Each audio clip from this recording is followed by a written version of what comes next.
श्री सीता रामचंद्राय नमः। श्री हनुमते नमः। श्री राधा कृष्णाय नमः। श्री गुरुवे नमः। श्री समस्त आत्मदेवताय नमः। सभी भक्तों के हृदय में विराजित उस सच्चिदानंद परमात्मा को दंडवत प्रणाम। आत्मीय जनों, आप सब यह तो जानते हैं कि श्री हनुमान जी माता अंजना के पुत्र हैं और भगवान श्री शिव शंकर के 11वें रुद्र अवतार हैं। माता अंजना पूर्व जन्म में ब्रह्मलोक की एक अप्सरा थीं, जो बचपन में श्री हनुमान जी की ही तरह नटखट और चंचल थीं। उनकी बाल हरकतों से परेशान होकर दुर्वासा ऋषि ने उन्हें वानर योनि में जाने का शाप दिया था। उन्होंने कहा था कि जिस दिन भी तुम्हें किसी से प्रेम होगा, उसी समय तुम वानर योनि में परिवर्तित हो जाओ। माता अंजना को श्री केसरी जी से प्रेम हुआ और उनके साथ विवाह भी हुआ। माता अंजना को यह भी शाप के साथ वरदान प्राप्त था कि वे इच्छानुसार अपना स्वरूप परिवर्तित कर सकती थी। शास्त्रों में कथा है कि एक बार भगवान शिव ने प्रभु श्री विष्णु जी से मोहिनी रूप देखने की इच्छा प्रकट की। वह मोहिनी रूप जब सुर और असुरों ने समुद्र मंथन किया था और अमृत कलश निकलने पर देवताओं को पिलाने के लिए श्री विष्णु ने मोहिनी रूप रखा था, वह रूप भगवान विष्णु भोलेनाथ को कैसे मना करते। उन्होंने अपना मोहिनी रूप भगवान शिव के समक्ष प्रकट किया। उसे देखते ही भगवान शिव मोहित होकर कामातुर हो गए, जिससे उनका वीर्यपात हो गया और इस वीर्य को श्री पवन देव ने माता अंजनी के गर्भ में स्थापित कर दिया। माता अंजनी उस समय शबरी धाम पर अंजनी पर्वत पर अंजनी गुफा में पवन देव के लिए घोर तपस्या कर रही थी। यहीं श्री हनुमान जी का जन्म हुआ। श्री पवन देव ने गर्भ में वीर्य को माता अंजना के कान से प्रविष्ट कराया था, इसलिए श्री हनुमान जी को पवनसुत या पवन पुत्र कहा गया है। माता अंजनी के पति श्री केसरी जी हैं, इसलिए उन्हें केसरी नंदन भी कहा गया, तथा भगवान शिव के वीर्य से चूँकि उनका जन्म हुआ है, इसलिए उन्हें शंकर सुवन और भगवान शिव का 11वां रुद्र अवतार भी कहा जाता है। श्री हनुमान जी के जन्म स्थान के बारे में लोगों की अलग अलग धारणाएं हैं। कोई उनका जन्म स्थान हरियाणा कैथल में मानता है, कोई गुजरात में, कोई झारखंड में और कोई पंपा सरोवर के पास ऋषिमुख पर्वत पर हम इस पर चर्चा नहीं करेंगे। माता अंजनी स्वयं बहुत विदुषी और गुणी थी और भगवान भोलेनाथ तो अनंत शक्ति के भंडार। इन दोनों के ही गुण श्री हनुमान जी में जन्म के समय से ही आ गए थे। जिस तरह परिवार के जीन्स अगली पीढ़ियों में आ जाते हैं, ठीक उसी प्रकार माता अंजना और भगवान महादेव के जीन्स श्री हनुमान जी में स्थानांतरित हो चुके थे। इसलिए श्री हनुमान जी को ज्ञान जन्म से ही था, किंतु वह ज्ञान उनका बिखरा हुआ था, जिसके कारण उनका स्वभाव विचित्र था। उनका नटखटपन इसी कारण से था, जिससे ऋषि मुनि बहुत परेशान रहते थे। श्री हनुमान जी की हरकतों से त्रस्त होकर ऋषियों ने उन्हें शाप दिया था कि वे अपना सारा ज्ञान और शक्ति भूल जाएंगे, और जब कोई उस ज्ञान और बल की याद दिलाएगा, तभी वह ज्ञान और शक्ति उन्हें प्राप्त होगी। इसलिए श्री हनुमान जी ज्ञानी तो जन्मजात ही थे, किंतु उनके इस बिखरे ज्ञान को समेटने और अधिक ज्ञान प्राप्ति के लिए माता अंजनी ने भगवान सूर्य देव से ज्ञान प्राप्त करने के लिए श्री बजरंगबली को भेजा। श्री हनुमान जी ने भगवान सूर्यदेव को अपना गुरु बनाया। भगवान सूर्यदेव तो इस प्रकृति के संचालक हैं। इस प्रकृति का कण कण उन्हीं से पोषित है। यदि सूर्यदेव नहीं तो प्रकृति नहीं। चर और अचर सब उन्हीं की शरण में हैं। ज्ञान का अकूत भंडार उनमें बसा हुआ है।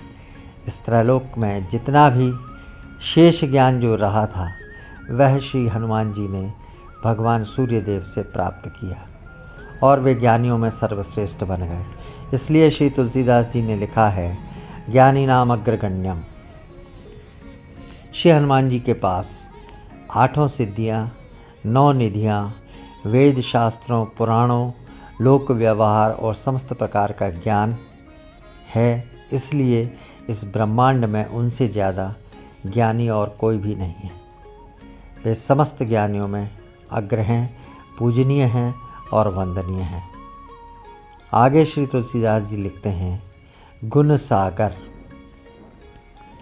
श्री हनुमान जी के गुणों के और ज्ञान के सागर हैं। ज्ञान और गुण दोनों भिन्न हैं, दोनों में अंतर है। गुण जन्मजात होते हैं, उन्हें मनुष्य पहचानता भी है और नहीं भी। गुणों से ही व्यक्ति का स्वभाव निर्मित होता है। कोई बहुत विनम्र है, कोई बहुत क्रोधी, कोई बहुत शांत है। ये सब व्यक्ति के गुणों के कारण है। ज्ञान अर्जित किया जाता है, वह सीखा जाता है। ये आवश्यक नहीं कि जो व्यक्ति ज्ञानी हो वह गुणी भी हो या जो व्यक्ति गुणी हो वह ज्ञानी भी हो। इसे हम उदाहरण से समझ सकते हैं। माना कि आपने तैरने से संबंधित सभी क्रियाओं का ज्ञान पुस्तकों से हासिल कर लिया, तो क्या अब आप तैर सकेंगे? या आपने गाड़ी चलाने का ज्ञान हासिल कर लिया, तो क्या आप गाड़ी चला पाएंगे? नहीं कर सकेंगे, क्योंकि आपके पास ज्ञान तो है पर गुण नहीं, अभ्यास नहीं। ठीक ऐसे ही इस संसार में बहुत लोग ऐसे हैं जिनके पास कुछ विशेष गुण जन्म से ही विद्यमान हैं। जैसे किसी को बचपन में ही संगीत का, कला का या अन्य धार्मिक ग्रंथ के वाचन का बचपन में ही गुण हो। हमारे भारत में ऐसे कई उदाहरण भरे पड़े हैं।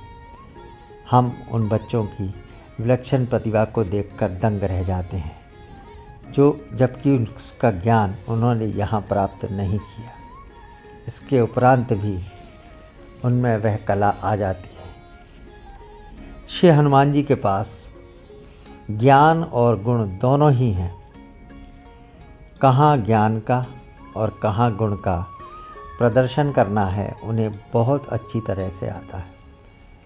वे प्रभु श्री राम जी के, श्री भरत जी के और श्री विभीषण जी के सम्मुख विप्र या ब्राह्मण का रूप बनाकर जाते हैं। लंका में माता सीता के सम्मुख अति लघु रूप बनाते हैं, तो राक्षसों के सामने महाविशाल काय रूप बना लेते हैं। रावण के सम्मुख दूत बनकर जाते हैं। रामचरितमानस में उनके सभी कार्य उनके ज्ञान और गुण से भरे हुए दिखाई पड़ते हैं। चाहे समुद्र का लांघना हो, चाहे सुरसा माता को हराना हो, चाहे रावण को समझाना हो, चाहे लंका को जलाना हो, चाहे जड़ी बूटी लाना हो या प्रभु को नागपाश से मुक्त कराना हो, हर स्थान पर उनके ज्ञान और गुण का समन्वय हमें देखने को मिलता है।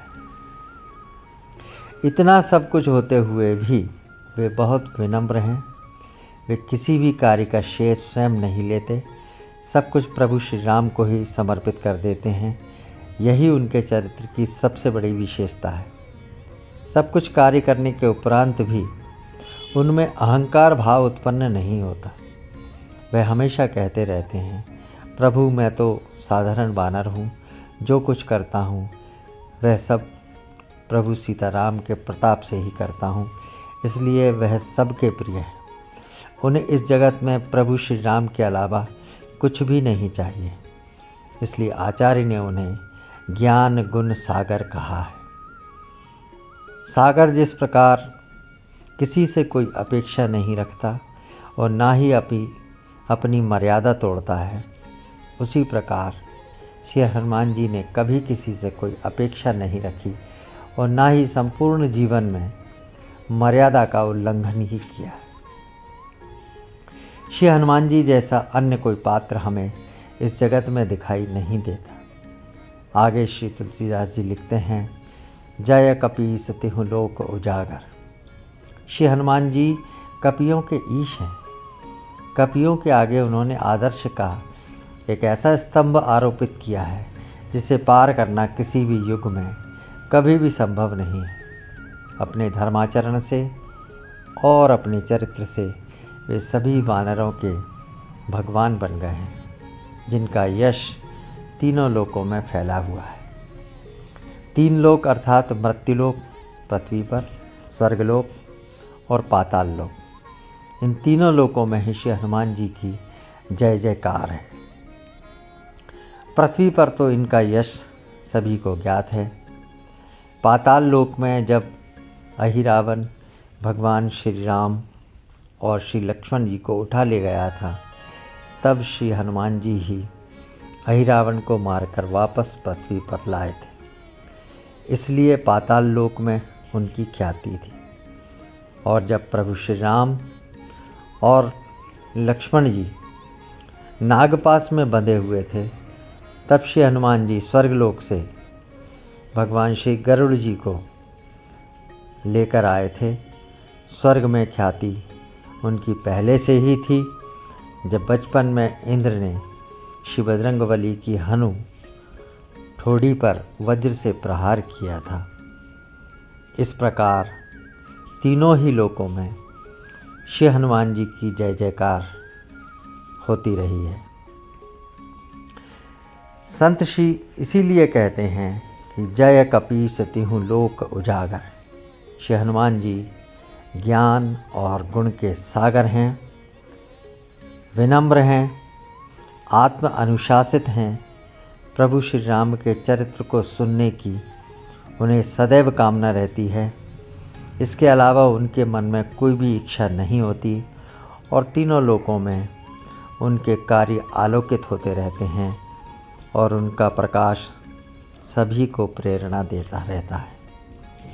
इसीलिए श्री तुलसीदास जी ने ये लिखा हुआ है कि जय कपीस तिहु लोक उजागर। अगले भाग में हम अगली चौपाई पर चर्चा करेंगे। तब तक के लिए जय जय श्री राम, जय जय हनुमान।